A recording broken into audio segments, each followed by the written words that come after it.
Otro nivel es nuestro segmento de entrevista. Ya vamos a presentar a nuestro invitado, que no necesita presentación. Eso se me acaba de ocurrir, esa frase famosa. Pero fíjense ustedes, esto es por todos los medios, con la gente emergente que cree en la verdad, como tú.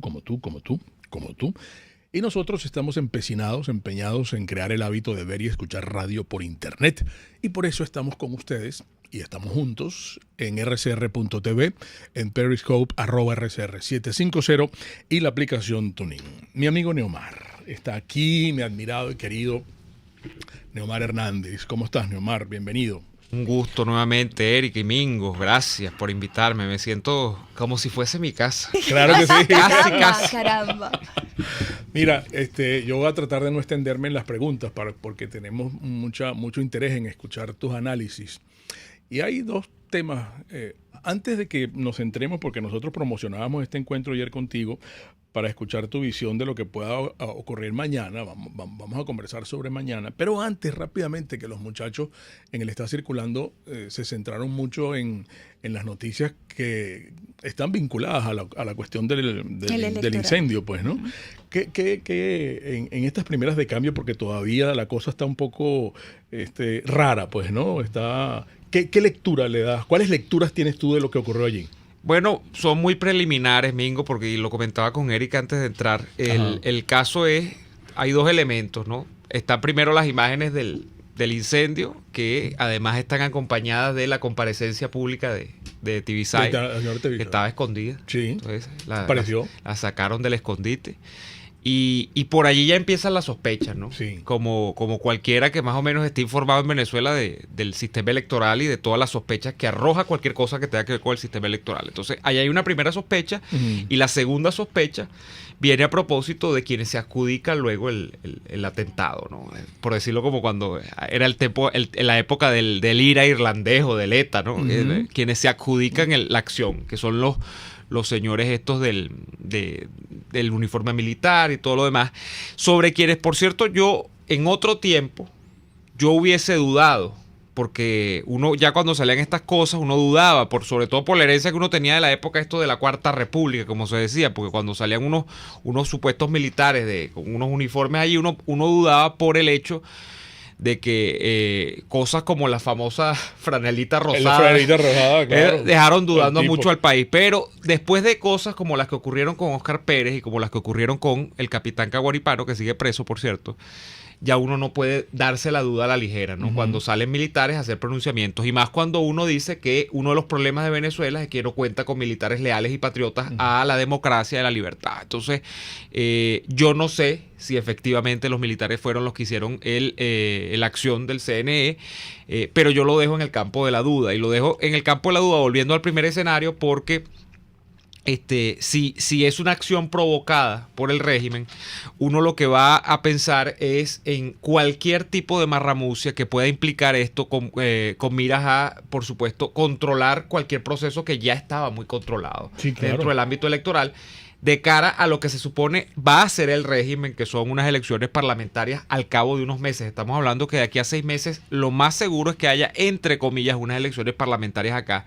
Y bueno, ahora se abre un compás, Mingo y Erika, incluso para pensar en que por qué no, si esto es una acción provocada por el régimen, entonces sí se hagan unas presidenciales, como dice Guaidó, pero unas presidenciales ahora con un manto de duda, sobre todo el sistema después de que se produce esto. Y allí también hay otra duda que pudiéramos sumar, si esas posibles elecciones son para mantener o para derrocar la usurpación. Entonces no se sabe, pues, ¿no? Pues no lo han dicho. No, y un poco este tema con ese incendio también se borran como muchas evidencias, ¿no? A partir de ese momento, puede evaluarse las elecciones pasadas, en el caso de que si abrieran investigaciones para entender si hubo o no fraude en algún momento. Todo eso quedó eliminado entonces después de este incendio. Claro, entonces, que no esto es. implica varias cosas, ¿no? Claro, Eric, y que no es como dice Henry Falcón, que ahora está todavía metido otra vez en el llamado a elecciones, que es un fraude del 2018. Aquí estamos hablando de fraude desde que la época que Salarrobe fue candidato, claro, ¿no? Claro. Por lo menos, y que le decía a Erika que aquel famoso eslogan, abra las cajas, ¿no? Y luego, bueno, incluso con el propio Rosales, pero sobre todo con Capriles, en el año 13 contra Maduro, en la primera elección en la que compitió Maduro. Entonces... No, y te acuerdas de la elección con Arias Cárdenas. Y la elección... Que el fraude comenzó desde que él era candidato. Desde que era candidato. Cuando eso fue socio, eso fue una sociedad Chávez-Arias Cárdenas. Y la tercera opción era Claudio Fermín. Sí, señor. Entonces, bueno, el problema de todo esto, Mingo, es que Exacto, no hay certidumbres para uno, de alguna manera, enfocar lo que uno puede pensar sobre estas cosas, porque este tipo de regímenes son especialmente de alguna manera sofisticados para someter a cuestionamiento todo lo que pase. Uno no sabe. Esa es la estrategia comunicacional. Sí, uno no sabe realmente qué es lo que pasa. Uno duda de todo y de todo el mundo al mismo tiempo. Uno no sabe qué es lo que ocurre. Ese es el gran problema. Vamos a entrar en el mañana, vamos a entrar en el escenario del 10 de marzo. Mañana es 10 de marzo, mañana hay una convocatoria de Juan Guaidó para que vayamos a acompañarlos con un pliego conflictivo y llevarlo hasta la sede de la Asamblea Nacional. ¿Tú qué olfateas de lo que pueda ocurrir mañana? ¿Tú crees que masivamente la gente va a acudir a esa convocatoria de Juan Guaidó? ¿O esta masa grande de la sociedad civil venezolana va a seguir expectante desde sus trabajos, desde sus casas?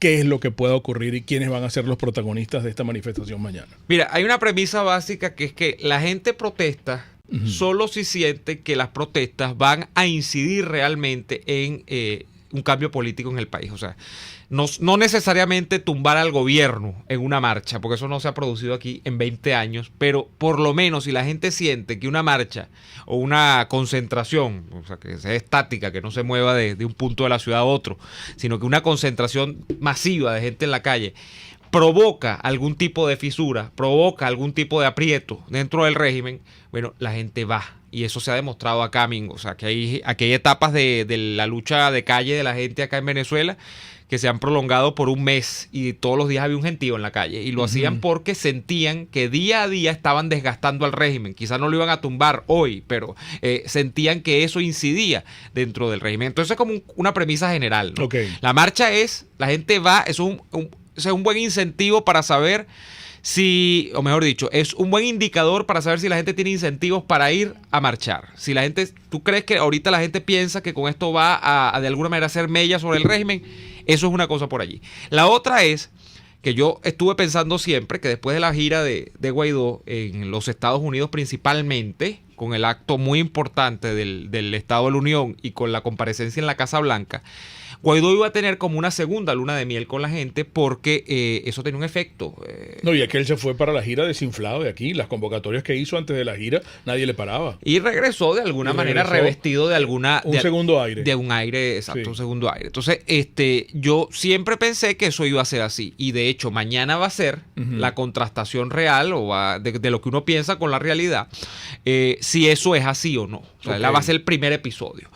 Pero yo quiero llevar esto al tema de qué ha variado antes de que Guaidó saliese del país y luego de que regresase al país. Y no ha variado nada en realidad. O sea, en realidad las variables del escenario político en Venezuela son iguales y las más determinantes son iguales. Salvo lo que vimos ayer, repito, con unos militares que uno no sabe hasta dónde están realmente comprometidos en una acción y todo lo demás. Pero, por ejemplo, los militares... Salió Guaidó, regresó Guaidó y los altos mandos militares siguen en la misma. Sí. Siguen apoyando a Maduro. Y Maduro en Miraflores. Y Maduro está en Miraflores.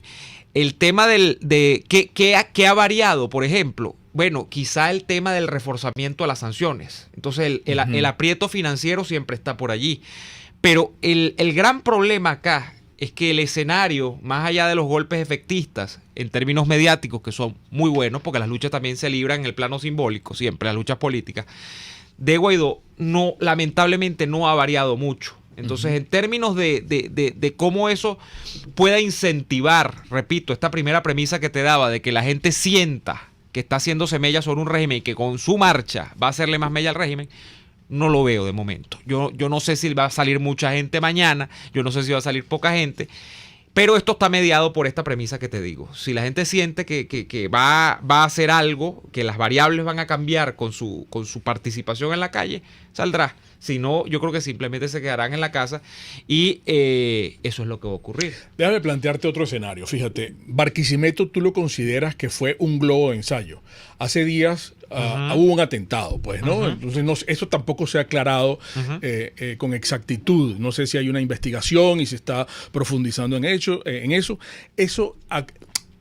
Se puede repetir ese escenario. ¿Qué pasa si mañana matan a Guaidó? Vamos a ponerte ese escenario extremista y no sé si lo podemos trabajar aquí comunicacionalmente.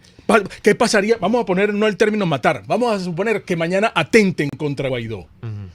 Que le metan otros tiros a la camioneta donde va o le den unos empujones y unos agaletones de estos del régimen le caigan a golpes a Guaidó y tenga que ir para un hospital y quede malogrado. Eso es posible. Bueno, porque ocurrió en Barquisimeto y no está aclarado. Fueron 14 tiros que le metieron a la camioneta.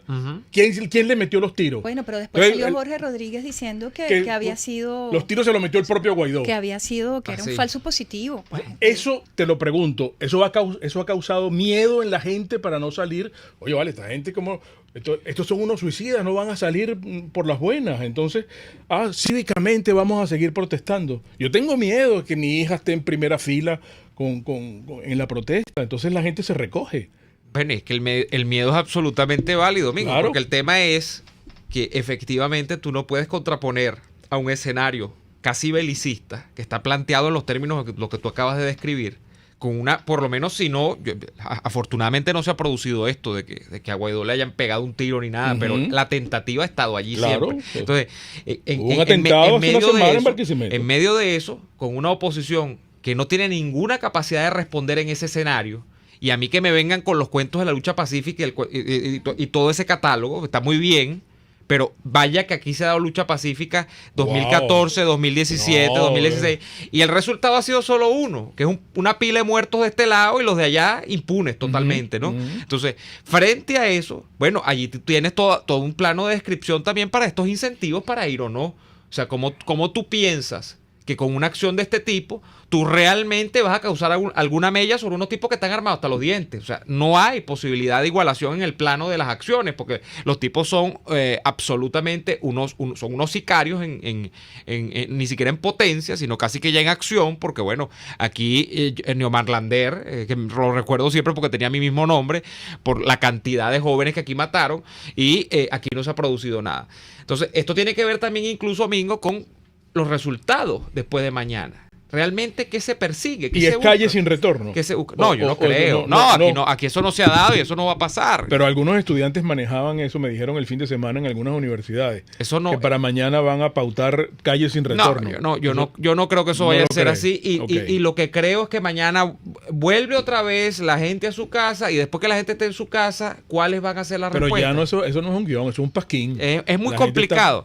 Y sobre las amenazas a Guaidó, bueno, aquí siempre ha estado, yo te digo, incluso mi crítica hasta cierto punto a la comunidad internacional. Realmente la comunidad internacional, los Estados Unidos, ha estado muy comprometidos con este proceso y algunos países incluso del vecindario. Pero yo creo que a veces hasta el compromiso ha sido insuficiente. Yo creo que incluso estas acciones, bueno, Guaidó realmente sí no le ha pasado más de lo que le ha pasado porque justamente tiene esta protección, ¿no? Pero ese compromiso yo todavía lo estoy calibrando. O sea, yo no estoy tan seguro de que, fíjate todo lo que ha ocurrido con otros que no son justamente Juan Guaidó, y aquí no ha pasado nada. O sea, en términos internacionales, a mí me duele, por ejemplo, muchísimo el papel de Europa. Europa tiene un papel absolutamente de conveniencia. Sí. Países, claro, porque es muy difícil manejar una masa tan grande como la Unión Europea, pero son países que tienen un doble rasero. Dígamelo de España, es una vergüenza. Entonces, que todavía no se definan con respecto a esto, es complicado. Es bien complicado para uno como venezolano.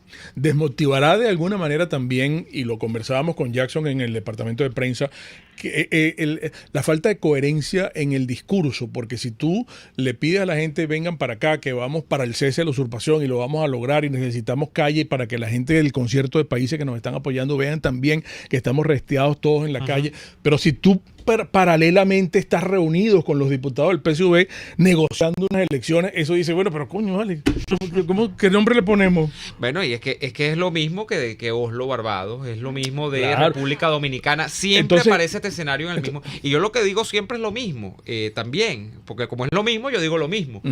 El escenario de negociaciones con el régimen, que ok, de acuerdo a la teoría política, a mí me gusta mucho también, yo la he estudiado muchísimo, las transiciones se dan de acuerdo a un escenario donde se ponen de acuerdo dos que no están de acuerdo, porque se supone que el régimen saliente tiene que ceder para poder salir. Claro. Ok, esa es la teoría política, está muy bien. Pero sáqueme a alguien en los últimos 20 años algún escenario de negociación con el régimen en el que la posición de la oposición, valga la cacofonía, haya salido fortalecida. Después, nunca ha ganado un round. Nunca. Yo no sé por qué. Siempre lo digo. Yo no sé porque son muy malos los negociadores. Pero es auténtico. Nunca han ganado un round. Entonces, yo no sé cómo se insiste en esto. Por ejemplo, Mingo, con la candidez en la que se ha insistido en la renovación del CNE, con las reuniones estas, que le causan mella a la oposición en la opinión pública, que es su mayor fuerte en estos momentos, porque bueno, no tienen militares, sino que tienen la expectativa de la gente, y eso es opinión pública, es pensar, es lo que se dice, es lo que se comenta sobre el gobierno de transición. Entonces, en un escenario en donde salen y dicen, no, es que vamos a, por lo menos, porque eso es lo que me han dicho a mí internamente, no, es que vamos a renovar el CNE porque el chavismo quiere las legislativas, pero nosotros queremos las presidenciales. Entonces, bueno, como los dos estamos de acuerdo en que hay que ir a elecciones, vamos a renovar el CNE con ellos y en el camino vemos porque es una nave que hay que quemar. Bueno, cuando la nave esté quemada con ellos adentro, a mitad de camino, cuando el régimen diga, no va a haber elecciones presidenciales, nada, es parlamentaria. Y ahora, imagínate tú, hablando de quemas y de CNE, con este CNE quemado ahora, con todas las sospechas que se incrementan en este caso, ¿cómo te vas a devolver después de que ya te montaste con el chavismo en el barco de la renovación del CNE?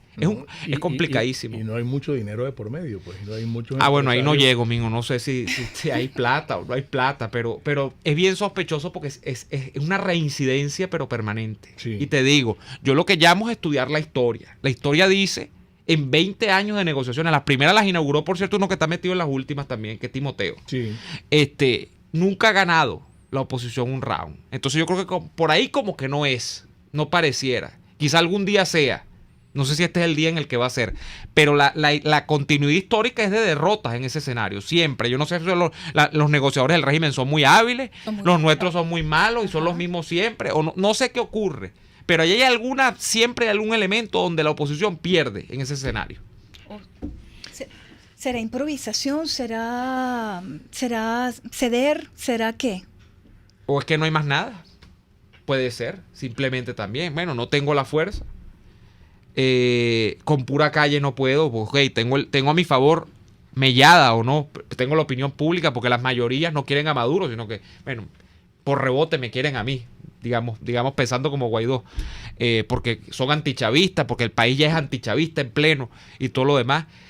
Entonces me meto en esta porque no tengo de otra. Yo creo que también pasa un poco de eso, ¿no? Porque la comunidad internacional no va a poner unos barcos, unos portaaviones aquí frente a nuestras costas. No hay un escenario todavía de llegada de un contingente militar a Venezuela, nada de eso. Entonces, bueno, lo que nos queda es esto. También es muy realista, ¿no? Es muy crudo. Pero igualito, aunque sea la única, no es para alegrarse mucho, porque el escenario no ha sido muy... Yo creo que para llevar a una negociación de ese tipo, tú tienes que pegar más contra la pared al régimen. O sea, y el régimen no está tan pegado. Claro, las sanciones han tratado de hacer eso, pero creo que falta más presión para... Y los partidos políticos tienen en estos momentos convocatorios. ¿Tú sientes que están muy fracturados? Hay gente que dice, oye, están más partidos que galletes soda en bolsillo borracho, como decía Monsieur Cavallery, pues, ¿no? Entonces, esos partidos, tú ves un video donde le indican a Juan Guaidó que va a arrancar el video, María Corina se metió, ya coño, te están escuchando, le dice Guaidó a la muchacha que le dice, María Corina se sumó. Coño, el audio te está sonando, bueno, y entonces. Sorry. Entonces, ¿dónde está la verdadera sumatoria de voluntades en los partidos políticos? Tú no ves genuinidad allí. No, eso es como hablar de arqueología, Mingo. O sea, y no estoy hablando de Acción Democrática y de no sé, de Rosales. lamentablemente todos los partidos. Eso no es para alegrarse, pero es una realidad. Y ellos se lo han buscado también. Unos partidos que además han insistido, porque bueno, es la vocación de un partido político tradicional, insistir en las elecciones. Entonces el único ámbito de trabajo de esos partidos es contar y ganar votos. Que han insistido en su validación y que incluso se precian de ello, porque entonces frente al CNE, o sea, de ser válidos o no frente al CNE, que es un órgano del régimen, un órgano de legitimación de las satrapías del régimen, porque yo recuerdo el año 16 o 17, cuando se hacían esas jornadas de validación de los partidos, donde ellos, bueno, no, sí, ya validamos y no sé cuántas firmas, y como si aquello era un mérito, donde ahí salieron validados unos partidos que no se explica cómo se validar. El MAS, por ejemplo, que yo no sé, el MAS tiene 300.000 votos, me estoy enterando. Pues. Sí. Partidos como Un Nuevo Tiempo, que en un día ya recogieron todas las firmas, o sea, una cosa insólita. Y qué bueno que lamentablemente el mismo llevadero de esta historia los ha llevado donde están. O sea, ellos se lo han ganado a pulso. Eso, repito, eso no es para alegrarse, pero es lo que tenemos. Eso es lo que tenemos como partido. Continuamos con Neomar. Le estaba diciendo que hoy Agustín Blanco Muñoz nos está invitando a la cátedra Pío Tamayo y hay un planteamiento interesante, negociación electoral para mantener o para derrotar la usurpación. Hay una serie de preguntas que se hace Agustín Blanco Muñoz, si se pondrán acaso estas oposiciones cada vez más enfrentadas y si podrán vencer la maquinaria oficialista de darse el escenario electoral, que todo indica que vamos para allá, pues, ¿no? Uh-huh. Sí, bueno, fíjate que yo creo que todo este tema del juego político uno piensa maquinaria oficialista, entonces uno pensaría en, bueno, un respaldo popular, el fervor de la gente, ahora que Chávez cumplió, por ejemplo, 7 años de muerto, oficial. Y yo creo que la fecha de la muerte de Chávez, y mejor dicho, el hecho de la muerte de Chávez, son bien importantes para ver lo que ha quedado del chavismo. Que Maduro, por cierto, no fue al cuartel de la montaña este año. Fíjate, ni me percaté. Sí. Pero es verdad. Con Chávez se trató de hacer una religión popular. Sí. Y no se pudo.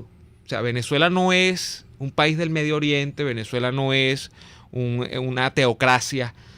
Venezuela es esto. No es Irán. Venezuela es una cosa que tuvo una democracia ahí, medio maltrecha, pero bueno, que te elegía y alternaba unas dos opciones, por lo menos, con una que se terciaba también la opción de poder, que nunca fue nada, que la izquierda en Venezuela, democrática y tal. Uh-huh. Pero bueno, Venezuela es un país que además es petrolero, entonces la gente está chévere porque, bueno, la renta petrolera y todo lo demás. Bueno, Reinaldo Chervini decía que hubo una dictadura de partidos. Y que por eso ocurrió lo que pasó. Hay gente que habla, sí, pero bueno, el hecho es que en Venezuela se podría hablar, me metí en esta camisa tan fuerte, entonces pues bueno, no sé cómo me voy a salir, pero bueno, el tema es que en Venezuela se podría hablar de eso, de que se trató de hacer con Chávez una cosa que no salió. Sí. O sea, la gente, 7 años después, Mingo, Erika, la gente ni se acuerda quién era Chávez. En realidad, el que es chavista, yo lo decía la semana pasada, hacía un análisis en mis redes sociales, y yo decía, el que es chavista a esta altura lo es o porque está absolutamente dominado por el estómago, porque es muy difícil, y yo no lo critico, o sea, es complicadísimo que no tengas ni para comer. Y entonces depende de esa caja infame que ya no viene ni en caja, ya son una bolsa que te dan, no sé si de la bolsa, porque las bolsas están tan caras. O simplemente más allá de la caja, más allá de eso, se ha acostumbrado en este rentismo petrolero venezolano que no tiene 20 años, sino que tiene 60, a, de alguna manera, depender de cualquier cosa que haga el Estado venezolano, llámese como se llame quien lo administre. Uh-huh. Eso es lo que es el chavismo al día de hoy. Es la prolongación de esas costumbres. Entonces, en medio de eso, la prolongación de ese modelo no tiene que ver con que el PSUV sea un gran partido, ni con que la oposición sea incompetente dentro de sus partidos, que lo es en buena parte de ellos, ¿no? Esto no es una pugna política. Esto tiene que ver con que hay unos militares que sostienen a Maduro en el poder y la oposición no tiene que confrontar con esos militares. La oposición ha tratado, en una época hasta les echaba el pajón a los militares que se ponían a conspirar, que es lo que les correspondía. Te lo digo así, por todo el cañón. En otra época trató de poner a militares ellos a conspirar, pero entonces lo hicieron muy mal. Caso el año pasado. Nos cerraron la emisora y estábamos aquí nosotros claro, sí. El 30 de abril. Porque Leopoldo López, bueno, bajó de su caballo blanco y entonces iba a la autopista a tomar la Carlota. No se pudo. Y luego, bueno, hemos tenido lo que ya ha quedado de aquello, que es un remanente, donde entonces ya uno no sabe en quién confiar, y está este juego de desconfianzas, por ejemplo, muy bien traídas a colación con casos como el de los militares que se adjudican la acción del CNE. Entonces, ya esto escapa de si se dirime la pugna política en el Parlamento y salen los partidos, y mira, este tiene 3 votos, y sale Timoteo y con el más allá, no, es que estamos en una... Eso es cosmético. Sí. Aquí el problema de fondo es un problema militar. Un problema de que el tipo está allí porque, bueno, tiene 20 generales que le están secundando la sinvergüenzura. Porque los militares son parte de la sinvergüenzura. No es que son secundadores, es que son partícipes y protagonistas de la sinvergüenzura. Claro. Entonces, y cuando tú no tienes que contrastar con eso, tú estás muerto en ese juego. En ese juego no tienes cómo competir. Y por eso es lo que a veces nosotros vemos que es una insuficiencia de los partidos tan marcada. Porque los partidos no tienen ese ámbito de competencia. Hay otros partidos en el mundo que han tenido grupos de choque y cosas así, ¿no? Te estoy dando opciones, sí, claro, donde partidos que se salieron del tema electoral. Pero en Venezuela no, en Venezuela los partidos es la herencia de esa, ¿no? Partidos que la izquierda en Venezuela busca metes 4 senadores y 10 diputados, el más, qué logro. O sea, eso es la herencia. Y buscar, después de la pacificación de la guerrilla, era buscar cuotas. Buscar tener un rector o un director, antes no eran rectores, en el Consejo Supremo Electoral. O sea, eso es Venezuela. Venezuela no tiene una herencia de... Hubo un momento emocionante con la descentralización, cuando surgieron precisamente, ya que nombras al MAS, en Aragua, en Lara. Que se pensó que era la válvula de escape. Sí, pero eso se tronchó. Eso se tronchó porque además eso nunca repercutió aguas adentro de los partidos, para empezar, Mingo. O sea, AD siguió siendo muy centralizada. Sí. El COPEI igual. mucho más. Y se pensaba que iban a emerger... El proceso de la descentralización es el cauce natural para salvar a la democracia venezolana. Y no se terminó. No se dio. Empezó muy bien. Pero se empezó muy bien. Pero eso no repercutió ni en los partidos, ni en las instituciones del Estado, ni en los gremios profesionales. Siguió siendo la misma estructura centralizada. Zulia fue otro ejemplo. Sí, claro. Sí. Y el MAS, por ejemplo, en Aragua. Gómez. Luis Gómez, sí, también. Alcance. En Lara. Pero eso es un experimento tronchado. Qué lástima. Y además por Chávez, porque Chávez además no le gustaba eso. No. Lamentablemente. Y yo creo que eso es lo que ocurre acá cuando uno trata de interpretar y de ver por qué las cosas están como están. No es un juego político, es otra cosa. O sea, es una situación donde el contrario tiene armas y tú no tienes cómo contraponerte a eso. Ya para terminar, ¿qué recomendación final en un minuto le ofreces a nuestro auditorio de cara al día de mañana? Moderación de expectativas. Me gusta esa palabra. Y eso no es pesimismo. Qué buen término. Eso no es... esa palabra no, son 2 palabras, pero esa expresión. O sea, eso no es ser pesimista.